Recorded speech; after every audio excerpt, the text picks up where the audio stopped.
Hello everyone welcome to my new video. तो अनेक दिन पर आबार एक भिडियो निये तोमादेर सामने हाजिर हलाम। तो किछुदिन एत घोरा घुरी व्यस्त छिलाम जे एकदमई भिडियो एडिट करते पारिनी, ताई पोस्ट करते पारिनी। तो ये देखो मामनी आमी आर बरमशाई चलेछि घुरते। तो कोथाय घुरते जाচ্ছি एकटू परेई तोमादेरके जानाबो। तो एखन आमरा बासे आछि आर आमरा जाচ্ছি हावड़ा स्टेशने। तो ये देखो आमरा हावड़ा स्टेशन प्राय चले एसेछि, बासे उठे पड़ेछि। तो बास थेके नेमे तारपरे आबार देखा होच्छे।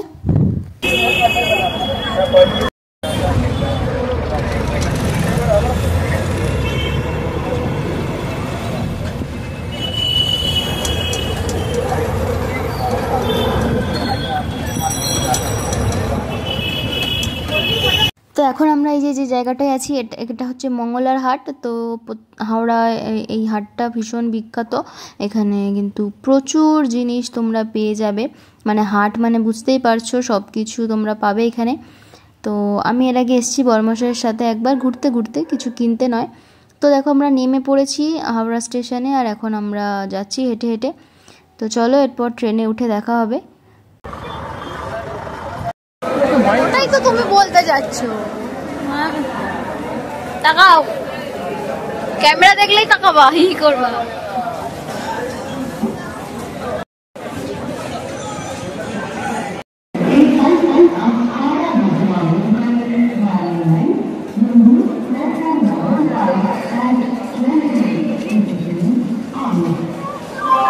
তো দেখো বন্ধুরা পরশু সরস্বতী পুজো, তাই দেখো স্টেশনের উপর কত বড় বড় ঠাকুর নিয়ে যাচ্ছে মানুষ ট্রেনে করে। আর এই যে আমরা তিনজনও কিন্তু পৌঁছে গেছি। তো আমাদের ট্রেনটা ছিল 9 নম্বর থেকে। তো আমরা এই যে 9 নম্বর স্টেশনে দাঁড়িয়ে আছি। তো ট্রেন চলে এসেছে আর সবাই লাইন দিয়েছে, যেহেতু আমাদের টিকিট কনফার্ম হয়নি তাই জন্য আমাদের লাইনে দাঁড়াতে হলো। আর ওইদিকে দেখো একটা সরস্বতী ঠাকুর নিয়ে যাচ্ছে কত বড় ভ্যানে করে স্টেশনের ওপর থেকে। তো শুধু ভাবছি এত বড় বড় ঠাকুরগুলো ট্রেনে করে নিয়ে যাবে, কত রিস্ক।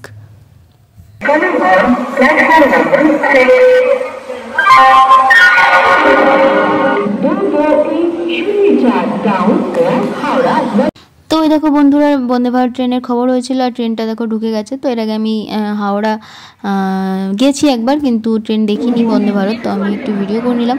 আর এই যে দেখো টিকিট কনফার্ম হয়নি যাদের, জেনারেলের লাইনটা দেখো জাস্ট। আমরাও দাঁড়িয়ে আছি, জানি না কি হবে, ভীষণ ভয় করছে ট্রেনে উঠতে পারবো কিনা, সিট পাবো কিনা, এতটা রাস্তা। তো ফাইনালি দেখো আমরা ট্রেনে উঠে পড়েছি আর মা তারার কৃপায় আমরা সিট পেয়ে গেছি।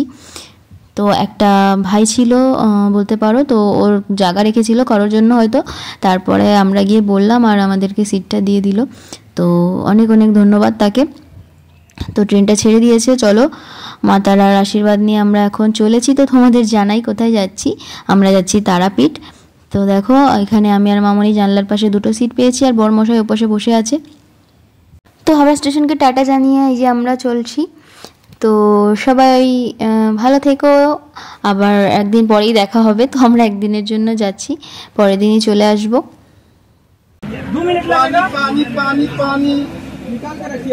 তো এখন আমরা বর্ধমানে আছি, দেখো ট্রেনটা দাঁড়িয়ে আছে যেহেতু এটা জংশন। তো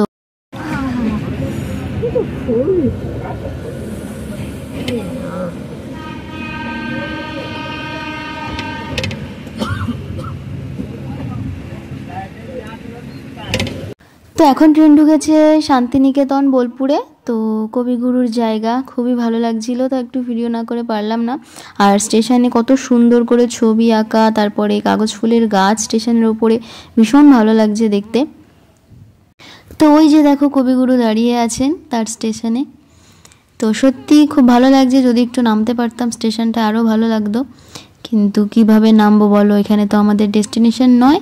তো চলো আশা করব ভবিষ্যতে কোনো একদিন অবশ্যই আসবো কবিগুরুর এই স্থানে। তো আমাদের ট্রেনটা আবার ছেড়ে দিল, চলো এরপরে জংশন হচ্ছে সিনথিয়া, তারপরেই কিন্তু আমরা নামবো রামপুরহাটে।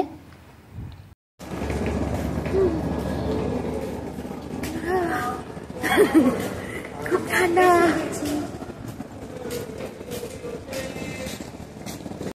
তো আমরা রামপুরহাট নেমে গিয়েছি দেখো। আর আমরা এই যে ব্রিজ পার করে ওপাশে যাচ্ছি, ওপাশ থেকে স্টেশনের বাইরে বেরিয়ে আমরা টোটো বা অটো বা যা যাবে সেটা করে আমরা যাব।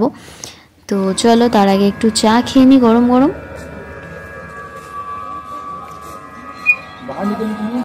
দেখ মন্দিরের মতো পুরো।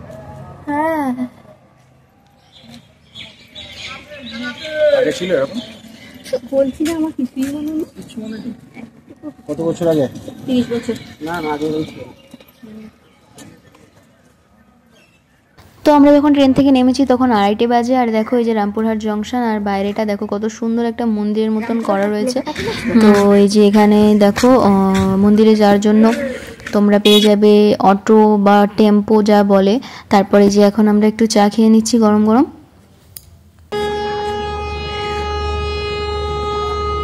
জল খাবি আগে?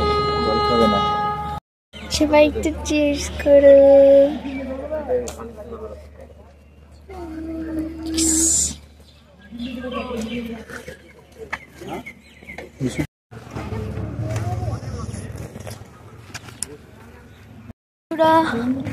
আমরা টেম্পো না পেয়ে আমরা রাস্তায় হাঁটছি। দুটো আমি বেবি ছিলাম। তো এই দেখো একটা অটোর মতো দেখতে, যে আমরা বসে পড়েছি, আর এখন আমরা চলে যাব একদম সোজা মন্দিরের সামনে। তো এই যে দেখো চলে এসেছি আমরা তারাপীঠ মায়ের কাছে। তো এখন আমরা একটা হোটেল ভাড়া নেব। এখনও যেহেতু রাত আছে, একটু বিশ্রাম নিয়ে তারপরে স্নান টান করে তারপরে মন্দিরের উদ্দেশ্যে রওনা দেব। তো এই যে দেখো আমরা এই হোটেলটায় গিয়েছিলাম, হোটেল মায়ের দান। এখানে নাম্বারটাও লেখা আছে। তো মোটামুটি ভালোই রুমগুলো, খুব একটা খারাপ নয়। তোমরা যদি যেতে চাও অবশ্যই যেতে পারো। আর এই যে দেখো রুমটা তোমাদের দেখাই, খুবই পরিষ্কার পরিচ্ছন্ন। তো সবই ঠিক আছে। আর বাথরুমটাও কিন্তু বেশ পরিষ্কার, বাথরুমটা আর দেখানো হলো না। কই টাইম দেখাচ্ছে না তো? টাইম দেখাচ্ছে উপরে দেখাচ্ছে।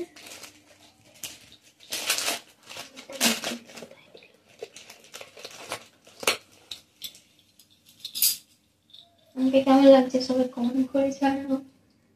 তো দেখো আধ ঘন্টা মতো শুয়েছিলাম, একটুকুও ঘুম আসলো না। তো তারপরে আমরা রেডি হয়ে গিয়েছি স্নান টান করে। গিজারের ব্যবস্থা ছিল, যদি কি শীতকালে যাও তোমরা অবশ্যই নো চাপ। তো তারপরে দেখো এই যে আমরা একদম রেডি হয়ে গিয়েছি, আর এখন একটু সাজুগুজু করে নিচ্ছি, তারপরে আমরা বেরোবো। তো মামনি বলছে আর শুয়ে কি করব, চলো, এমনিতেও লাইন দিতে হবে, প্রচুর ভিড় হবে।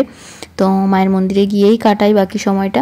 তো এই যে বর্মশাই একটু শুয়ে পড়েছে রেডি হয়ে, একটুকুও ঘুমায়নি সারা রাত, কারোরই ঘুম হয়নি ট্রেনের মধ্যে। তো মামনি রেডি হয়ে গেছে, বর্মশাই রেডি হয়ে গেছে। আমি যেহেতু লাস্টে স্নান করেছি তাই আমার একটু লেট হলো। তো আমারও হয়ে গেছে, দেখো সিঁদুরটা পরে নিলাম, একটু লিপস্টিক পরলাম, আর এই যে শাড়ি এনেছিলাম শাড়িটা পরেছি। ব্যাস। তো আমাকে কেমন লাগছে তোমরা অবশ্যই কমেন্ট করে জানিও। আর শীতের মধ্যে না সত্যি কথা বলতে আর কিছুই সাজিনি। তো মন্দিরে যাচ্ছি এটুকুই ঠিক আছে। তো একটা মালা এনেছিলাম, ভাবলাম মালাটা একটু পরি। তো এর আগে 9 বছর আগে আমি এসেছিলাম একবার তারাপীঠে স্কুল থেকে। তো স্কুল থেকে নিয়ে এসেছিলো বাসে করে, তখন এসেছিলাম। আর এই যে 9 বছর পরে দেখো আজ নিজের স্বামী তারপরে শাশুড়ি মার সাথে এলাম। তো খুবই ভালো লাগছে। মা আবার ডাকলো, আবার কবে ডাকবে জানি না মা। তো ঘুরে গেলাম, খুবই ভালো লাগছে। আর ভিডিওটা তোমাদের কেমন লাগলো অবশ্যই লাইক কমেন্ট করে জানিও। ভালো লাগলে ভিডিওটা শেয়ার করে দিও, চ্যানেলটা সাবস্ক্রাইব করে নিও, বেল আইকনটাও প্রেস করে নিও। তো এই যে শীতকাল, তো একটু লিপ গ্লস না লাগালে হয়ই না। তো তোমরা হয়তো ভাবছো সাজবো না বলেও কত কিছু সেজে নিলাম। তো একটু না সাজলে হয় বলো? সবাই দেখবে ওখানে কত সুন্দর সেজে গেছে মায়ের কাছে। তো আমার শাড়িটা কেমন লাগছে অবশ্যই কমেন্ট করে জানিও, আর আমাকে কেমন লাগছে অবশ্যই জানিও। তো চলো এবার মন্দিরে গিয়ে দেখা হবে। রেডি হয়ে গেছে, যেহেতু মন্দিরে ফোন অ্যালাউ না তাই আমরা এখান থেকেই ভিডিও করে নিচ্ছি। তো সেজেগুজে রেডি হয়ে গেছি, বড়মশাইও রেডি।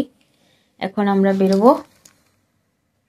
চলো দেখা হবে পুজো দিয়ে আসার পরে। টাটা।